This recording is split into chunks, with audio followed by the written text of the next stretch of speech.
आत्मा प्रकृति जीत कैसे है। प्रकृति अर्थात 5 तत्व।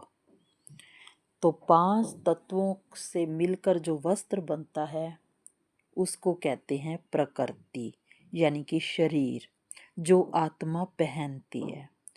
तो बाबा को आत्मा को टाइटल भी देते हैं कि आत्मा प्रकृति जीत है।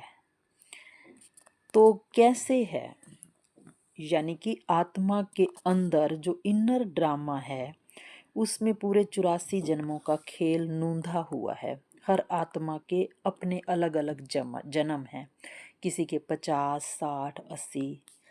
जिस के अंदर यानी कि उस मन के अंदर सारे संस्कार हैं, सतो प्रधान, तमो प्रधान, रजो प्रधान, सभी संस्कार हैं।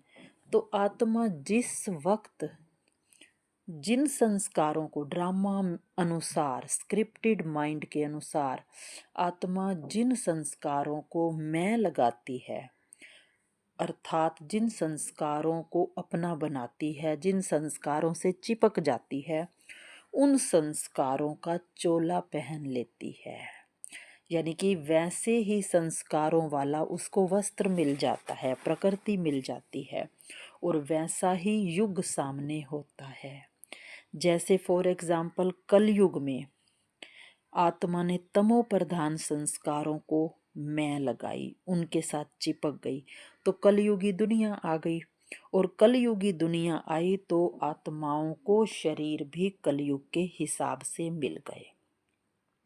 ऐसे ही सतो प्रधान संस्कारों को जब आत्मा चिपकती है ड्रामा अनुसार, स्क्रिप्टेड ड्रामा अनुसार, तो उस समय वो वैसा सतो प्रधान चोला पहनती है और सतयुग की स्थापना होती है, सतयुग आ जाता है।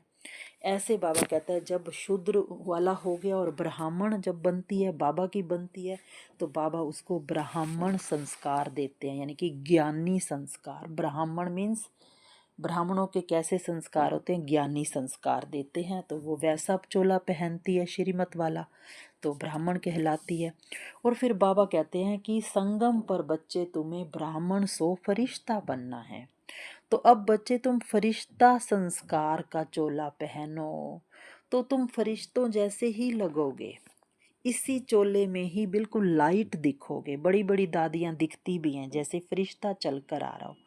तो फरिश्ता संस्कार क्या है, साथी के साथ साक्षी बनकर सारे संस्कारों को देखने की हिम्मत रखना, ये है फरिश्ता का काम।